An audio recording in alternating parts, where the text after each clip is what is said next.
Sabemos que este mes ha sido un mes de mucha celebración, muchas festividades. Ya se celebró el 25 de diciembre la Navidad, aunque muchos nos atacan y nos dicen que es una fiesta pagana, que Jesús no nació el 25 de diciembre. Y ahora vamos a meditar, ¿qué de cierto es eso? Es cierto que Jesús no nació el 25 de diciembre, pero detrás de todo, ¿por qué se celebraba? ¿Por qué la iglesia celebraba el 25 de diciembre el nacimiento de Jesús? ¿O es que de repente adoptaron esa fecha, una fecha de celebración pagana, para poder cristianizar en esos tiempos a aquellas personas que no conocían a Cristo? Vamos a ponernos de pie, vamos a abrir nuestras Biblias para poder trabajar con estos versículos. Malaquías 4, 1, versículo 1 y versículo 2. Dice así, Malaquías 4, versículo 1. Porque aquí viene el día ardiente como un horno, y todos los soberbios y todos los que hacen maldad serán estopa. Aquel día que vendrá los abrazará, ha dicho Jehová de los ejércitos, y no les dejará ni raíz ni rama. Esta palabra está dirigida a todos los que están lejos de Dios y describe pues el juicio sobre ellos. Y en el siguiente versículo, en el versículo 2, habla de otro tipo de gente. Dice, mas a vosotros, los que tenéis mi nombre, nacerá el sol de justicia, y en sus alas traerá salvación, y saldréis y saltaréis como becerro de la manada. Aquí Malaquías está profetizando que nacerá el sol de justicia, y el sol de justicia es el Mesías, el Jesús, y en sus alas traerá salvación. Y nos vamos al libro de Isaías, un poquito más atrás, en el versículo 6, 9:6, que dice, porque un niño nos es nacido, hijo nos es dado, y el principado sobre su hombro, y será llamado su nombre, admirable, consejero, Dios fuerte, Padre eterno, príncipe de paz.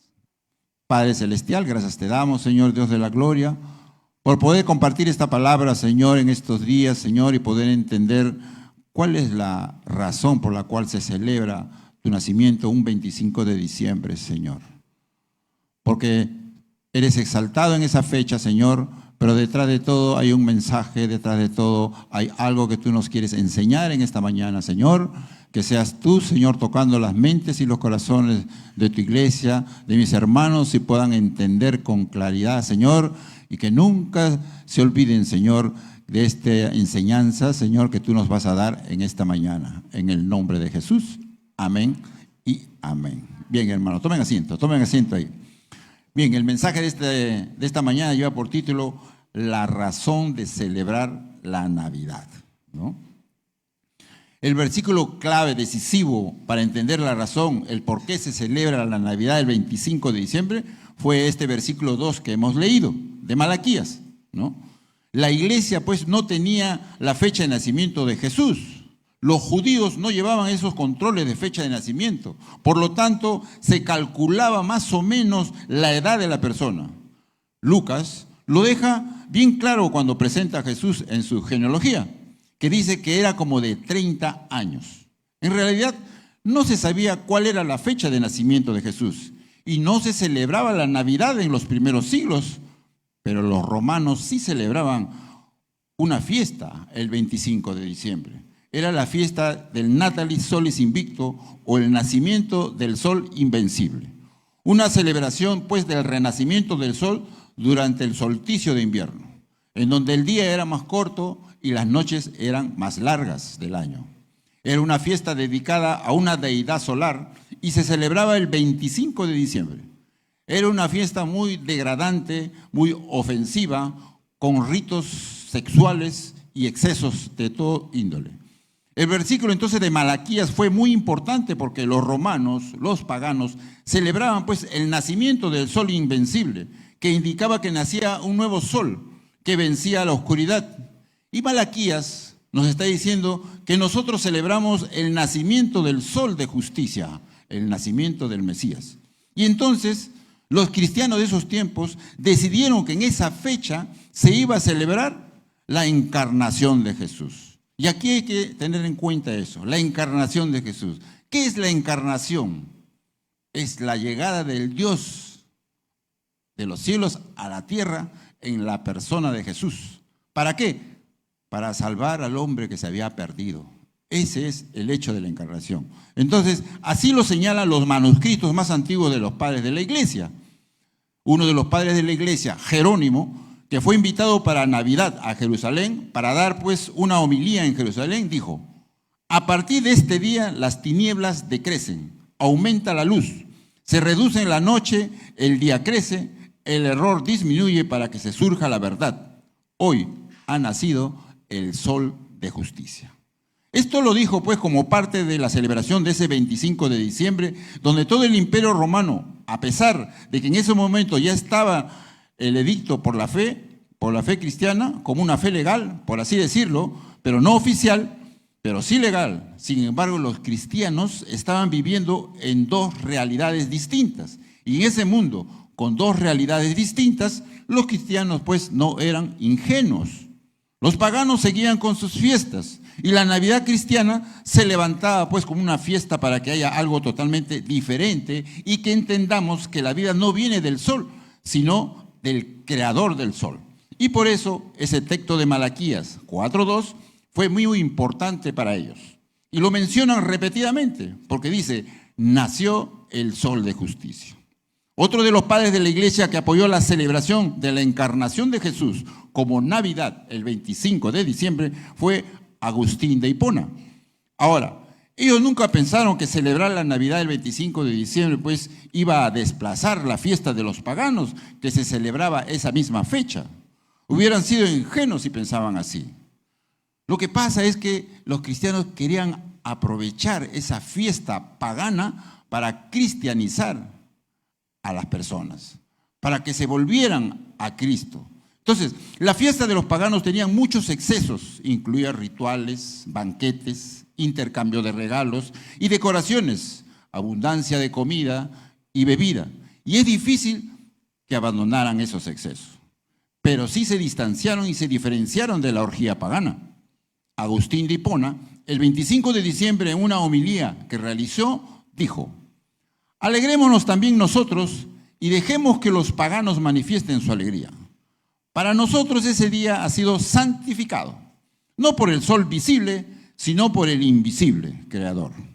Y en otra homilía, también en la misma fecha, él dice: sí, hermanos, queremos considerar verdaderamente santo este día, pero no como incrédulos a causa de este sol, sino por gracia del que ha creado el sol. Quiere decir que ellos se enfocaban en el nacimiento de Jesús en una forma totalmente diferente a la que nosotros vemos hoy en día. Pero las similitudes pues siguen hasta el día de hoy. Las luchas que ellos tenían en la misma lucha que tenemos nosotros hoy. Nosotros pues estamos en una fiesta que tiene mucho de baile, de diversión, de entretenimiento, de consumo. La Navidad pues es una fiesta con mucho movimiento, mucha diversión y poco contenido. Y lo celebran y no saben a veces qué celebran, pero lo celebran. Esa es la realidad de la gente del día de hoy. Y decimos: dejemos que los paganos celebren lo que ellos quieran celebrar. Se decía en aquel tiempo. Y hoy podemos decir lo mismo. Para nosotros tiene que tener otro significado, pues, esa fiesta. Y es la de adorar a nuestro único y suficiente Salvador. Por eso Malaquías dice: celebremos que ha nacido el sol de justicia y en sus alas trajo salvación. Él lo decía como algo futuro porque era una profecía, pero nosotros ya es algo presente porque ya el Señor ya vino, ya nació. Ha nacido el sol de justicia y en sus alas trajo salvación. Ahora, Navidad. ¿Qué es Navidad? Es un nacimiento que ha nacido un niño. Así lo dice repetidamente el Evangelio. El Evangelio pues resalta constantemente el hecho de que ese día nació un niño. Fíjense que el anuncio que recibieron los pastores que estaban guardando la vigilia sobre el ganado, dice, ¿no? Lucas 2:12, hallaréis al niño envuelto en pañales, acostado en un pesebre. Los pastores pues tuvieron que buscar a un niño y lo encontraron en un pesebre. Lucas 2:16 dice, vinieron pues apresuradamente y hallaron a María y a José y al niño acostado en el pesebre. Mateo 2:9, que la estrella que habían visto en el oriente iban delante de ellos hasta que llegando se detuvo sobre donde estaba el niño. Y Mateo 2:11 dice, y al entrar en la casa vieron al niño con su madre María. Quiere decir que todos estos versículos que he mencionado están resaltando constantemente que ha nacido un niño y que se ha estado buscando. Hasta Herodes lo buscaba, ¿no? Porque dice, averiguar con diligencia acerca del niño y cuando lo halléis, hacédmelo saber. Es decir, el asunto giraba siempre alrededor del niño. Isaías en su profecía que hemos leído, bien claro lo dice en el versículo 6, porque un niño nos es nacido, hijo nos es dado. Y aquí viene la pregunta, ¿qué niño es este que duerme en brazos de María, a quien los ángeles y los pastores guardan vigilia? ¿Qué niño es este? Yo creo que nosotros no podemos detenernos en pensar simplemente en la fiesta de Navidad con un niño acostado en un pesebre. Tenemos que ver la importancia, el significado de la festividad de Navidad. Recordar, sí, que un niño ha nacido y por eso va a haber una gran festividad. Pero, ¿quién es este niño? ¿De dónde viene? ¿Cómo vamos nosotros a acercarnos hacia él? Los evangelios responden ampliamente a la pregunta de quién es ese niño. Y si usted lee los evangelios siempre responden esa pregunta y la responden en la forma en que se hacía en esa época. Mateo, por ejemplo, responde a esa pregunta como comenzando su evangelio con una gran genealogía para explicarnos quién es este niño, ¿no? Usted diría en este momento, pues, ¿a quién le interesa pues la genealogía, verdad? Que únicamente a los reyes y a la nobleza europea le interesa la genealogía. Pero eso no es cierto. Los árabes y los pueblos del Oriente en general siguen preocupados hasta el día de hoy por su genealogía. Y es por eso que llevan el registro de ello. Quiere decir que esto es muy común en el Medio Oriente, ¿no? El hecho de que cada uno sepa de dónde viene, cuál es la rama, cuál es el tronco, cuál es la raíz, cómo se une con la historia pasada, es importante para ellos. Y también debe ser importante para nosotros. Y por eso, hasta el día de hoy, muchos en esa zona de Arabia, sobre todo los beduinos, practican esto. Les puede decir en forma oral su genealogía hacia atrás, hasta donde usted quiera, porque ellos conocen sus antepasados. Bueno, Mateo sigue la misma línea y comienza con la genealogía de Jesús, mostrando cuáles eran los antepasados de Jesús. Y esto era muy importante para el pueblo judío. ¿Por qué es importante? Si nosotros nos vamos al libro de Esdras, que habla de la reconstrucción del templo de Jerusalén, después del cautiverio de Babilonia, Esdras tenía que rearmar el sacerdocio, ¿no? Y en Esdras 2:61 habla de 3 familias que pertenecían a la familia sacerdotal que no pudieron demostrar su linaje y fueron excluidos del sacerdocio. Se les prohibió entonces participar en el servicio sacerdotal, es decir, era muy importante estar en este registro. Si un sacerdote se casaba con la hija de un sacerdote, antes del casamiento se investigaba la historia familiar de las abuelas y de las bisabuelas.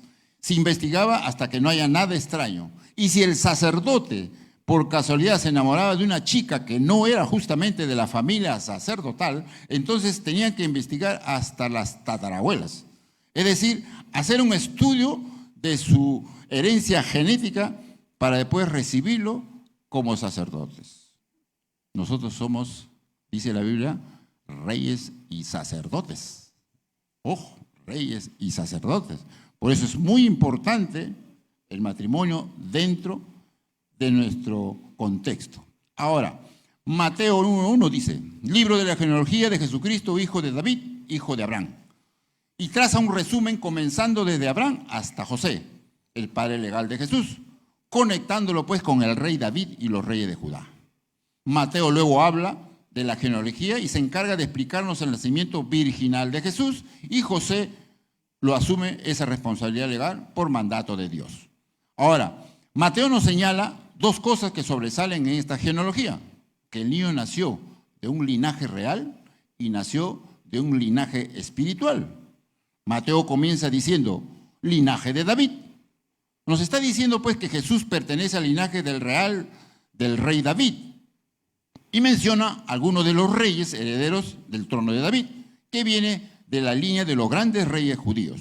Y luego llama a Jesús hijo de Abraham, como diciendo que desciende del tronco del central de Israel, que es Abraham, el padre de la fe, con quien Dios pactó la promesa del plan de salvación para el mundo. Mateo pues nos habla de un niño que nace en Belén, que es un niño como cualquiera, pero su genealogía nos habla de la trascendencia que tiene su linaje real por ser descendiente del rey David y su linaje espiritual por ser descendiente de Abraham, el padre de la fe. Lucas va mucho más lejos todavía. Hace una genealogía larga y descendente. Empieza con Jesús, trazando su linaje hacia atrás, donde José llega hasta David, llega hasta Abraham, llega hasta Adán y luego hasta Dios, enfatizando entonces la humanidad de Jesús, ¿no? Quiere decir que cuando nosotros estamos frente al niño, tenemos que pensar de esta genealogía y preguntarnos quién es este niño. Y este niño pues es un descendiente directo de Abraham, padre de la fe, y descendiente directo de la dinastía del rey David. Ahora, cualquiera de nosotros pues se sentiría seguramente orgulloso de tener una genealogía como esta. Sin embargo, Mateo, que ha trazado una genealogía paternal de Jesús, sorprendentemente incluye mujeres en la genealogía. En una sociedad judía patriarcal, la genealogía se da siempre por los hombres, pero Mateo en el medio incluye a 4 mujeres. Esas 4 mujeres es la parte más oscura de la genealogía. Mateo no tenía pues ninguna necesidad de hablar de esas mujeres, porque estaba con mencionar solamente al hombre y seguir. Eso era lo normal, ¿no? No necesitaba pues entrar en detalles, pero al entrar en ciertos detalles, ¿no? Él dice en Mateo capítulo 1, versículo 3, Judá engendró de Tamar a Fares. ¿Quién era Tamar? Tamar era pues la nuera de Judá, que se disfrazó de prostituta, que para asegurar su descendencia comerció con su suegro Judá sin reconocerla y nació Fares. Eso está en Génesis 38. En el versículo 5 del capítulo 1 de Mateo dice, Salmón engendró Rahab a Boz. ¿Quién era Rahab? Rahab pues era otra prostituta cananea de Jericó que ayudó a los espías israelitas, ¿no? Josué, capítulo 2, capítulo 6. Versículo 5 de Mateo 1 también dice, Boz engendró de Ruth a Obed. Ruth pertenecía pues a un pueblo moabita, un pueblo pagano, y la orden era que no tenía que mezclarse con esa sangre de ellos. Esta mujer era como una mancha, y Mateo la menciona allí. En el versículo 6 dice, y el rey David engendró a Salomón, de la que fue mujer de Urías. Betsabé, pues, fue la mujer de Urías, la mujer con la que David adulteró, y después mandó matar a Urías. ¿Para qué? Para encubrir su adulterio. Wow. Ahora, cuando usted ve esto, no deja de asombrarse. Si las mujeres no entraban en la genealogía, ¿por qué tenía que mencionarlos estas cosas? Es la pregunta. Mateo hace un resumen, incluso salteando generaciones, pero esto no lo saltea, acá se detiene. Y es que el Espíritu Santo hizo que lo mantuviera allí, que lo registrara allí. La pregunta es, ¿por qué? Porque el Hijo de Dios es también Hijo del hombre. Y esto es algo que el Señor va a destacar. Que Jesús es también Hijo del hombre y que el hombre no es solamente Abraham ni es rey David. No son hombres excepcionales, no son hombres de realeza. Que la sociedad humana no está hecho solamente de eso. Que el hombre está hecho de muchas otras cosas. Y por eso dice que Jesús vino de una dinastía real, maravillosa, una dinastía de David y con un linaje de fe ideal como la de Abraham, ¿no? Pero también un caso de incesto, un caso de fornicación, un caso de adulterio, de prostitución, de renegados, de asesinos. Todo eso también estaba, porque eso es el hombre, hermanos. Si hubiéramos hecho nosotros esta genealogía, estoy seguro que la parte oscura lo hubiéramos disimulado. Lo hubiéramos puesto aparte y hubiéramos dicho, ¿cómo vamos a poner esto? Qué vergüenza, ¿no? Pero Dios no hace eso. Dios no hace lo mismo. Dios muestra el verdadero hombre, ¿no? La genealogía de Jesús nos dice pues que Él vino a la verdadera humanidad. La verdadera humanidad no es la humanidad de los reyes, no es la grandeza, no es la majestuosidad, no es a veces lo más grandioso, ¿no? No es la humanidad de Abraham, de los héroes de la fe, que dice la Biblia, ¿no? Es también lo otro. El hombre es también real y normal. Un hombre que experimenta debilidades, expuesto al menosprecio, al odio, sin reconocimiento, sin aceptación, que sufre, que se cansa, que tiene hambre y es tentado. En la carta a los Hebreos se aclara mucho todo esto. El autor de Hebreos 4:15 dice: porque no tenemos un sumo sacerdote que no pueda compadecerse de nuestras debilidades, sino uno que fue tentado en todo, según nuestra semejanza, pero sin pecado. Y él dice, miren, Jesús fue un hombre. Y lo que están señalando esto es que Dios se hizo hombre en la plenitud de la humanidad. No era un Dios disfrazado de hombre, no. Era alguien que tomó en sí mismo la humanidad y la tomó como humano que es, ¿no? En Hebreos 2:14 dice, así que por cuanto los hijos participaron de carne y sangre, Él también participó de lo mismo, para destruir por medio de la muerte al que tenía el imperio de la muerte, esto es, al diablo. Y recalca en el versículo 15, según nuestra semejanza, por su pecado, pero sin pecado. Es decir, hermanos, Jesús pues vino y vivió su vida al margen del pecado, pero llevaba en sí la sangre de los hombres, la sangre de la humanidad. Y entonces, cuando llega este momento de Navidad, nos preguntamos, ¿quién es este niño que ha nacido? Esta pregunta pues es muy importante. Si no tuviera que contestar, ¿quién es este niño? Bueno, Mateo nos dice que pertenece a la realeza, que es un niño de la dinastía del rey David y del tronco de Abraham, pero también es un hombre. Y Lucas dice, sí, es verdad, es un hombre, pero llega hasta Adán, aquel que perdió el paraíso en su dinastía. Llegó hasta el hombre caído. ¿Quién es ese niño? Y Isaías contesta en el versículo 6, porque un niño nos es nacido, hijo nos es dado, y el principado sobre su hombro, y se llamará su nombre, admirable consejero, Dios fuerte, Padre eterno y príncipe de paz. Y si hay algo que recordar en esta Navidad es justamente lo que está diciendo Isaías, que en la Navidad recordemos al admirable consejero. El mundo y la vida, hermanos, son muy complicados, no son sencillos. Todos los que han vivido un poco se han dado cuenta que en la vida las cosas no salen como uno piensa, ¿no? Y estamos buscando consejos en todo sentido. Todos buscamos consejos. A usted le duele algo y entonces usted va al médico, ¿no? Y le dice, bueno, me duele acá, y el médico le da un consejo. Usted tiene un problema legal, ¿a dónde se va? A un abogado. Todos estamos buscando consejos a nuestro alrededor. Necesitamos todos estos consejos. Aquí se dice que hay alguien que es admirable consejero. Salomón, Proverbios 11:14 dice, donde no hay dirección sabia, caerá el pueblo. Y esto es letal. ¿Por qué? Donde no está Dios en tu vida, dice, caes. ¿Qué quiere decir esto? Esto es una realidad. Esto es un consejo que nos está dando. Proverbio 15:22 dice, los pensamientos son frustrados donde no hay consejo. Si no tenemos consejo, hay frustración. ¿Cómo es una persona frustrada?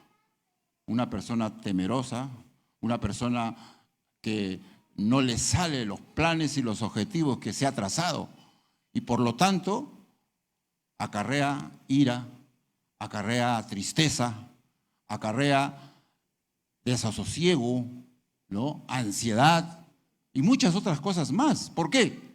Porque no tiene consejo. ¿Y de quién viene el consejo? Acá lo vamos a ver, del admirable consejero, ¿verdad? Jesús.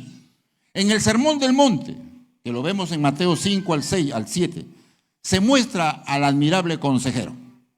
Mateo 5:37 dice: pero sea vuestro hablar sí, sí, no, no, porque lo que es más de esta, de mal procede. ¿Qué quiere decir esto? Es un consejo de cómo tenemos que hablar. En el versículo 3 dice: mas cuando tú des limosna, no sepa tu izquierda lo que hace tu derecha. Ese es un consejo que nos está dando, que cuando damos debemos hacerlo pues en secreto, sin buscar pues aprobación o alabanza de las personas, para que Dios, quien ve en lo secreto, te recompense en público. Versículo 19 al 21 del capítulo 6. No os hagáis tesoros en la tierra, donde la polilla y el orín corrompen, y donde ladrones minan y hurtan, sino haced tesoros en el cielo, donde ni la polilla ni el orín corrompen, y donde ladrones no minan y hurtan, porque donde está vuestro tesoro, ahí también estará vuestro corazón. ¿Qué está haciendo aquí Jesús? Está aconsejando. ¿Por qué? Porque Jesús es el admirable consejero. O a Pedro, en el momento cuando Jesús es arrestado, ¿qué le dice? Vuélvete tu espada a tu lugar, porque todos los que toman espada, a espada perecerán. O a un aspirante a discípulo que quiere seguir a Jesús, le dice en Lucas 9:62, ninguno que poniendo su mano en el arado mira hacia atrás es apto para el reino de Dios. Así que todos estos consejos que estamos dando Jesús es el admirable consejero. Un admirable consejero al que podemos acudir en cualquier momento para recibir el consejo. El salmista dice en el capítulo 25, del 4 al 5, muéstrame, oh Jehová, tus caminos, enséñame tus sendas, encamíname en tu verdad y enséñame. ¿Qué está pidiendo aquí el salmista? El salmista está diciendo, aconséjame, aconséjame. Le está pidiendo pues al admirable consejero que lo aconseje. Es cierto, es un niño, pero es el admirable consejero el que vino, el que nos enseña realmente a vivir. El Sermón del Monte es la receta de vida para el cristiano. Es la guía para todo cristiano. Toda la forma en que tienes que conducirte está allí. Y la vida de Jesús, en cada uno de los detalles de lo que hace, está enseñándonos a nosotros, está dándonos un consejo. Nunca nos va a obligar. Él va a decir después, usted edifique como quiere. Si quiere poner la casa sobre la roca o si quiere poner la casa sobre la arena, eso es problema suyo. Pero el consejo ya está dado. ¿Quién aconseja? El admirable consejero. Jesús es el Dios fuerte. El Dios fuerte que aparece en medio de la tormenta. En Mateo 14:22, cuando Jesús anda sobre el mar, los discípulos ya no dan más y Jesús viene caminando sobre el agua y les dice, tened ánimo, yo soy, no temáis. O cuando Jesús calma la tempestad en Marcos 4:35, los discípulos, cuando veían que pasaban todas estas cosas, decían, ¿quién es este que aún el viento y el mar lo obedecen? ¿Quién es este? Es Jesús, el Dios fuerte. O a la samaritana en Juan 4, que se acerca a sacar agua a Jesús y le pide que le dé de beber. Y ella le dice, ¿cómo tú siendo judío me pides a mí de beber? Y Jesús le dice, si conocieras el don de Dios y quién es el que te dice, dame de beber, tú le pedirías a él. ¿Por qué a él? Porque él es el Dios fuerte. A sus discípulos le dice en Juan 10:10, el ladrón no vino sino a hurtar y a matar y a destruir. Yo he venido para que tengan vida y para que la tengan en abundancia. ¿Por qué? Porque Jesús es el Dios fuerte. En la resurrección, por ejemplo, Lucas 24, cuando estaban frente al sepulcro, los ángeles le dijeron, ¿por qué buscáis entre los muertos al que vive? Él es el Dios fuerte y se levantó, porque es fuerte. Si no hubiera sido fuerte, no se hubiera levantado, pero se levantó. Y en Mateo 28, al despedirse de sus discípulos, ¿qué es lo que le dice Jesús? Toda potestad me es dada en el cielo y en la tierra. Toda potestad, todo poder. Yo soy el Dios fuerte, dice el Señor. Jesús, el Padre eterno, en Juan 14, 8, 9, en la última cena, Felipe le dice, Señor, muéstrame el Padre y nos basta. Jesús le dijo, tanto tiempo hace que estoy con vosotros y no me has conocido, Felipe? Y el que me ha visto a mí, ha visto al Padre. Jesús dice, yo soy el Padre eterno. Jesús, el príncipe de paz, Juan 14, 27.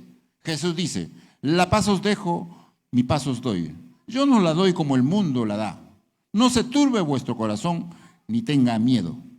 En Juan 20, 19, cuando Jesús se le aparece a sus discípulos reunidos después de la resurrección, su primera palabra fue, paz a vosotros. ¿Por qué? Porque Jesús es el príncipe de paz.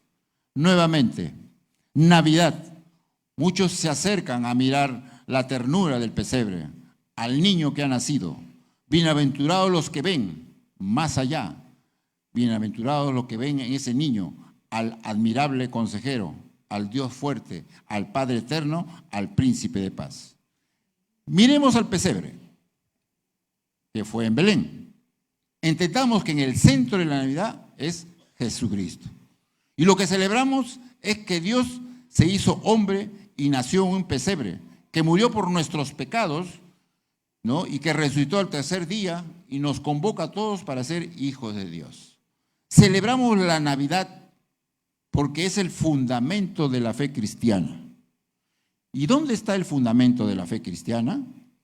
El fundamento de la fe cristiana es que Dios, hecho hombre, encarnado y acercándose hacia nosotros. La Navidad es cierto, es el nacimiento de Jesús. Se celebra el 25 de diciembre. Pero no solamente se celebra el 25 como fecha histórica, ¿no? Y simbólica, sino que se celebra algo bíblico y teológico, que es la encarnación, que es Dios mismo descendiendo del cielo, ¿no? En la persona de Jesucristo para salvar a la humanidad que se había perdido, para salvarnos a nosotros de nuestros pecados. Por lo tanto, la Navidad tiene que ser un tiempo de reflexión espiritual, un tiempo de gozo profundo, un tiempo de alegría sana, un tiempo de esperanza, y para eso lo que establecieron esa fecha al principio, sabiendo perfectamente que no era el 25 de diciembre el aniversario del nacimiento de Jesús, porque nadie sabía cuándo nació, sino pusieron ese día en el almanaque. ¿Para qué? Para celebrar la encarnación. Necesitamos entonces entender que hay que vivir una Navidad diferente y preparar nuestro corazón para vivirla, ¿no?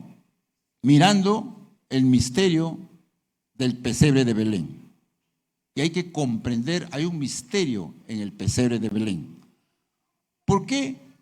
Y el misterio es este. ¿Por qué Jesús no nació en una casa normal?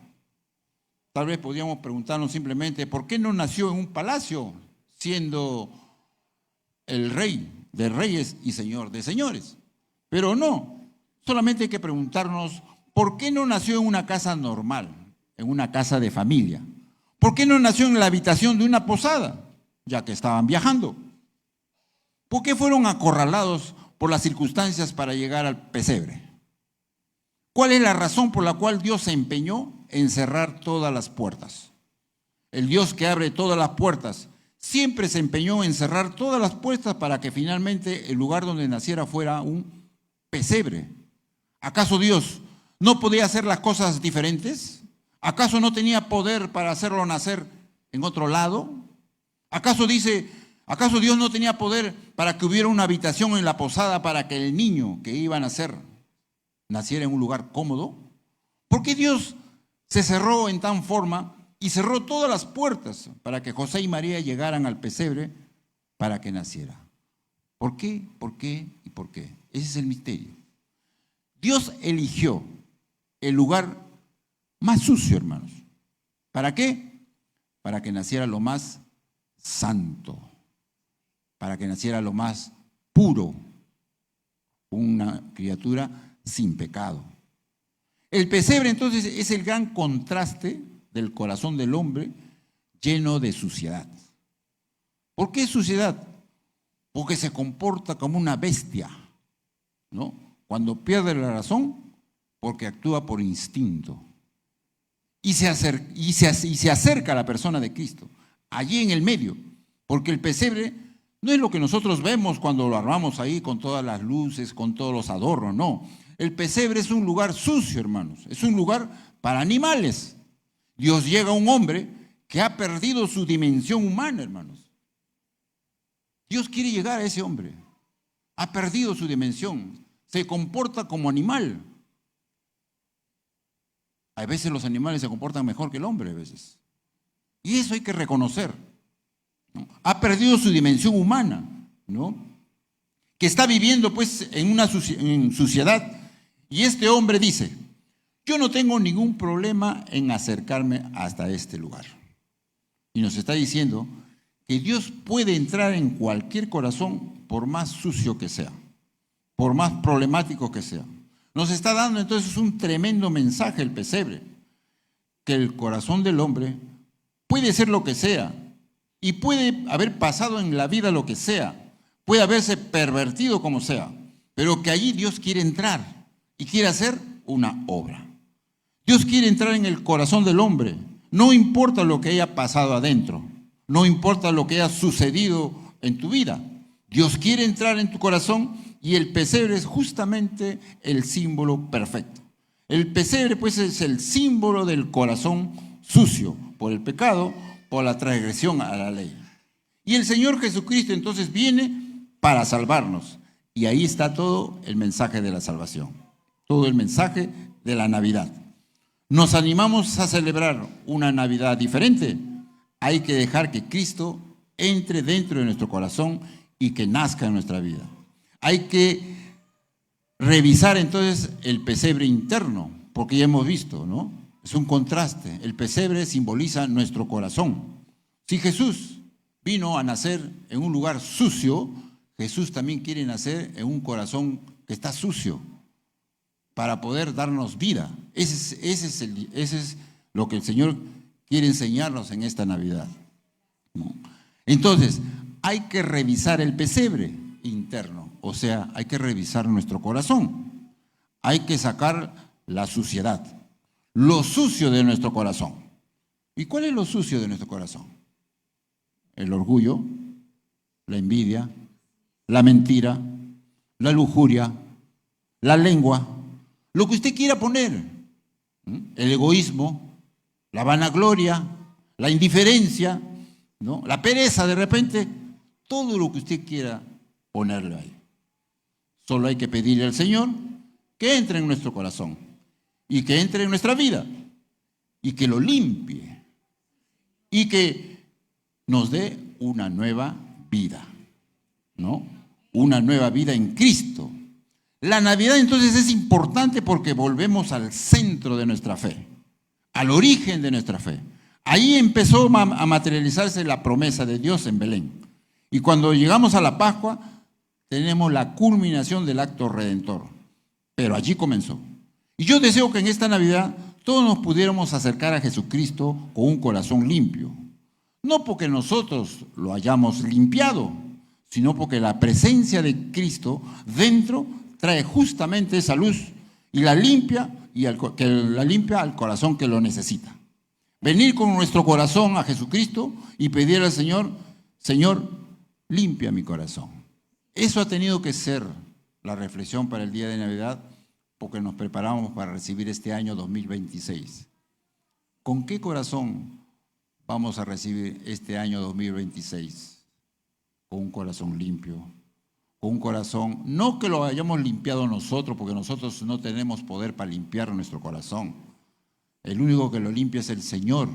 El único que lo limpia es el Espíritu Santo, que cuando tú lo buscas, cuando tú ves tu suciedad dentro, en tu interior, todo este año de lo que ha transcurrido, todas las dificultades que has tenido, los maltratos que has realizado con otras personas, o de repente te han maltratado a ti, cualquiera sea, te acerques al Señor y le puedas pedirle que limpie tu corazón para que este año 2026 pueda ser diferente. Y de eso se trata, ser diferentes, hermanos. Este es el sentido de la Navidad. Mientras que la Navidad sea Papá Noel, la bebida, el panetón, vamos a seguir viviendo en problemas. Vamos a seguir viviendo en angustias. El día que entendamos que Cristo está cerca nuestro, que Cristo quiere morar en nuestra vida y en nuestro corazón y que quiere transformar tu vida. El día es el día en donde vamos a encontrar el sentido espiritual de la Navidad. Va a cambiar nuestra vida, va a cambiar nuestra familia y va a cambiar nuestro entorno también. Entonces, frente al gran misterio de Dios acercándose a nosotros, y ese gran misterio está la base, el fundamento de nuestra vida espiritual. Ese fundamento que nosotros hemos desfigurado todavía sigue estando allí, para que todo el que quiere acercarse y decirle a Cristo, yo tengo un pesebre también dentro mío, donde puedes nacer y hacer tu obra. Puedes encontrar la salida para el problema que tengas en tu vida. Amén. Vamos a ponernos de pie.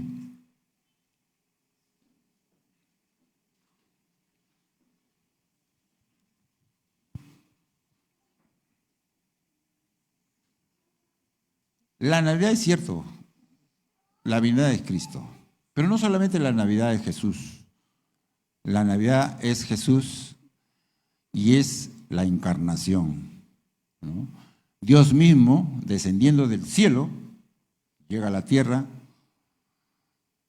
trabajando en la forma de Jesús. ¿Para qué? Para salvar lo que se había perdido, dice la palabra. Y de eso se trata.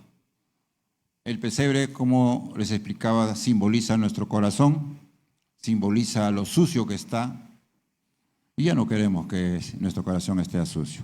Cada vez más y más queremos que el Señor lo limpie. No lo limpiamos nosotros por venir a la iglesia, o por leer la palabra, o por el que está sirviendo. No, lo limpia el Señor. ¿Cómo? Cuando buscas al Señor con todo tu corazón. Cuando reconoces realmente lo que hay en tu corazón. ¿Cómo está tu corazón? ¿Cómo tratas a tu esposo? ¿Cómo tratas a tu esposa? ¿Cómo tratas a tus hijos? ¿Cómo te comportas en tu trabajo? ¿Hay odio, egoísmo, envidia, indiferencia de repente? ¿Cómo está nuestro corazón? De eso se trata. De reflexionar en esta Navidad para poder empezar el año 2026 con un corazón transformado, un corazón avivado, un corazón diferente al otro año. El 2025 ya pasó, enfoquémonos en el 2026 y tratemos y marcamos desafíos. Hay muchos desafíos que necesita la iglesia. Todo este año Dios nos ha hablado y nos sigue hablando y Dios quiere que toda la iglesia caminemos juntos, toda la iglesia estemos en esa unidad, ardiendo en nuestro corazón, ¿no? Este año va a ser un año muy diferente. Vamos a salir afuera a las calles, a ganar lo que se había perdido. Esa gente que necesita, como dijo la pastora. Hay muchos dones y talentos que se están desenvolviendo en la iglesia, pero no solamente para nosotros, afuera está la cosa. A ganar esas almas, con lo que el Señor te ha dado, la danza, ¿no? El hablar, el ministerio, con lo que el Señor ha dado. Tus recursos, por ejemplo, tus recursos es muy importante. Todas esas cosas este año va a ser diferente, hermano, lo creo y lo declaro. Este año es el año de la iglesia Discípulos a las Naciones. El Señor nos está permitiendo que su nombre sea exaltado, que su nombre sea reconocido, que nos expandamos desde el más pequeño hasta el más antiguo en la fe. No miremos nuestras dificultades, aún nuestra edad. Todos somos miembros de un cuerpo y todos tenemos una función que realizar en la iglesia para el reino del Señor. Amén. Cerremos nuestros ojos. Padre Celestial, te damos las gracias, Señor Dios de la gloria, por este mensaje, Señor. Gracias por permitirnos, Señor, poder entender, Señor, el significado real, Señor, de la Navidad. Que la Navidad sea siempre, todos los días, Señor, porque es el nacimiento tuyo en nuestro corazón. No es el 25 de diciembre, Señor, solamente, sino es el que nazcas tú en cada corazón nuestro, Señor, para seguir limpiando, Señor, lo que hay dentro, Señor, toda esta suciedad, Señor, todo, y puedas limpiarlo, bendito Rey de Gloria, y poder hacernos, Señor, nuevas criaturas cada vez más y más, Señor, para poder glorificar tu nombre, Señor, en todo, Señor, en todo lo que hagamos, Señor, sea tu nombre glorificándose cada vez más y más. Te damos las gracias, bendito Rey de Gloria, en el nombre de Jesús. Amén y amén. Y el pueblo de Dios dice, amén. Amén, hermanos. Señor los bendiga.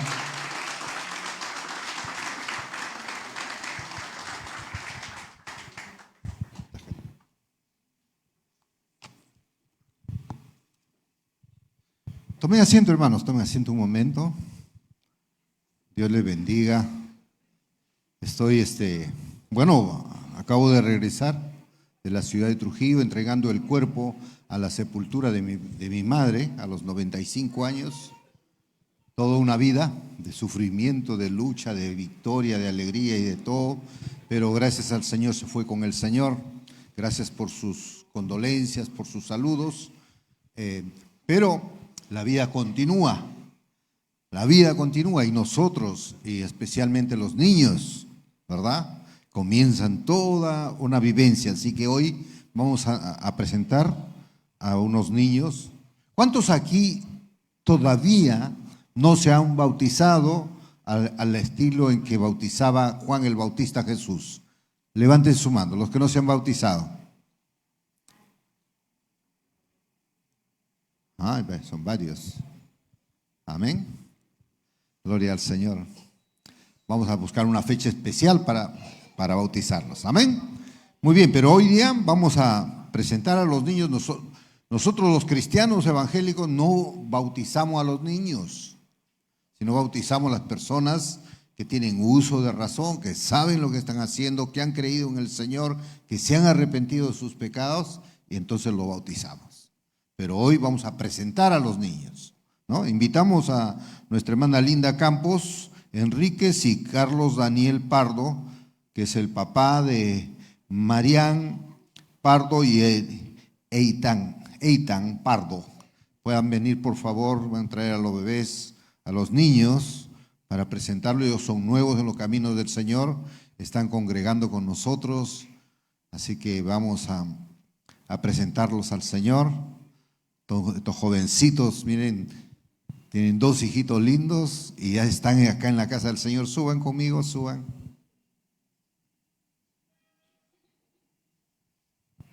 Qué bueno es saber que jóvenes como ustedes están dispuestos a asumir esta gran responsabilidad de criar a estos bebés. ¿Qué les parece la iglesia? Sin palabras, ¿eh?